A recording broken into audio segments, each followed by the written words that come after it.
can't believe it took me to the last issue to even ask you guys this, but how do you feel that Apocalypse is trying to find an heir?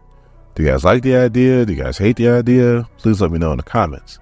And also too, like, do you think they're going to use the mutants that are still on Morocco? Because I was digging that. I really was. I don't know about you guys, but I was. So do you think they're going to factor them in on all these new books? I hope so. Let me know in the comments what you guys think. Now, my name is Dorian. This is SEM Comics. We are concluding our coverage of Heir of Apocalypse with number 4. So our story starts off with the last one left off. We got our 4 remaining heroes fighting the stone dolls of Apocalypse's kids. Cable pretty much being held by war and shooting at him. Forge is being held by famine, shooting at him. Mirage is being held by pestilence, she's shooting at her. And Doug is being held by death, and Doug is just like, please help me, please. And all 4 of them get slammed down crazy, either into the floor, into a wall, or into the ceiling. So looks like the contest is over. So then we cut to Morocco, and our angel's like, well, where are you going? And Apocalypse like, to make my decision and to see if my heir will accept the role. So first we go to Cable, and Apocalypse is talking to him in his head, and he goes, you're a man outside of time, Nathan Dayspring Summers, and ceaselessly in every error you stood against me. And Cable goes, always will, Apocalypse. See, I don't know about you guys, but when I was reading comic books, especially back in the 90s, like, this was a rivalry. Like, these two would never see eye to eye, and there's so many things that Apocalypse did to Cable, there's so many things that Cable did to Apocalypse. Like, you're like, this is it. Like, good versus evil, like yin yang. Like, they'll never see eye to eye. Like, I remember back during the Onslaught saga, they had to team up for the briefest of moments, and it blew my young mind. I was like, holy crap, these two hate each other and they gotta work together? Like, this is crazy. And I'm thinking to myself, this is a great story. So all of a sudden, Apocalypse appears and he goes, if someone is continuing my great work, and Cable didn't even hesitate, shoots him right in the face. And Apocalypse like reforming his face, and he's like, see, that's what I'm talking about. Like, you're like me in a sense to where you don't hesitate and you do what you feel like you must do without hesitation, and you'll just deal with the consequences later. So as much as you could say they hate each other, they also respect each other too for who they are. And we see Apocalypse is holding something, and then we see it's a young Nathan Dayspring Summers. So Cable's like, I'll use everything in my arsenal, Apocalypse, to make sure that the future I come from never comes to pass. And if I gotta become you to stop you, then so be it. And then Apocalypse is like, your future and your past are never-ending wheels turned by my hands. You are already as much as a child to Inside Manor as you are to Summers or Pryor or Gray. Your war never ends. He hands Cable the baby, and he disappears. So then we got the Forge, and Apocalypse is like, you're a maker, Forge, a great idea, Smith. You can build ways forward even I can't conceive. And he shows up and he scares the shit out of Forge. And pretty much is like, come with me and let me show you what was taken from you. And he shows him his dream. You see, Forge, right before the Hellfire Gala, came up with this idea to pretty much have sustained housing using the seeds of Krakoa for everybody everywhere in the world. Nobody will go homeless ever again. And then the Hellfire Gala happened, and if you're a fan of this channel, you know what happened at the Hellfire Gala. If not, we'll have a link in the description. But yeah, didn't go so well. So Apocalypse is like I said, you're an idea smith, and in a world that's pretty much suffering from a famine of new ideas, you will be a great man. But and he throws him this gun. And he's like, what is this? And he goes, that's your neutralizing gun, technology that you developed to depower mutants, which humanity may never have discovered on their own. So ask yourself, Forge, do you deserve the world that's outside that window? And then we cut to Mirage, and she is at the mansion. I kind of miss the mansion. I'm not gonna lie. I do miss the mansion. Like, let me know in the comments. You guys miss the mansion, or do you not miss the mansion?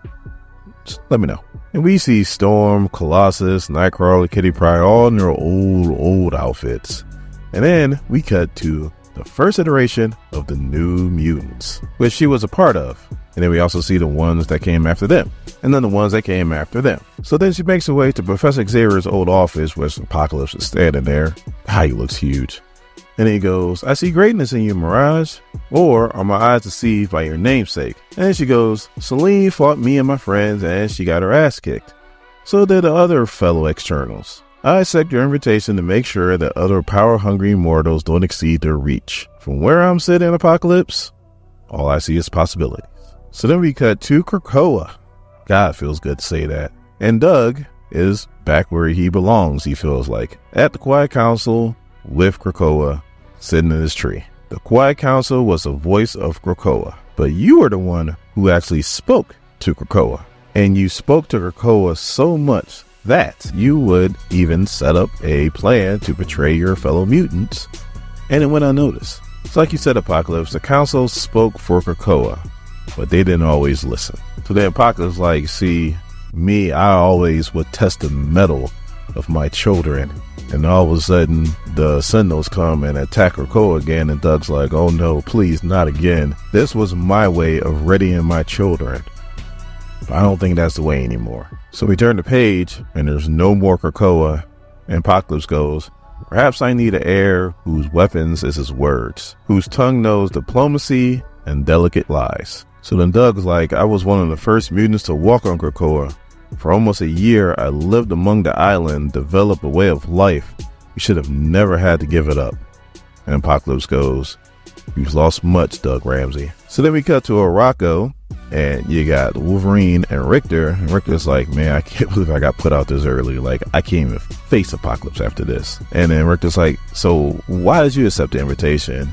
And then Laura's like, Logan got wind of the invites and pretty much asked a person they trusted, me, to make sure that nobody awful won, and if they did, to gut them. So all of a sudden we see Cable and Forge appear out of nowhere. We see Emma Monet. Monet's pretty much like, Gorgon pretty much dipped out quick, so did Exodus. Like, he was like, see you later. So Forge is like in Sinister, and Archangel's like, he wanted to stay, but, you know, a few razor feathers, and he decided to leave. So all of a sudden, Mirage appears, and the first thing out her mouth goes, where's Doug? So then we cut back to Egypt, and Apocalypse goes, it's finished.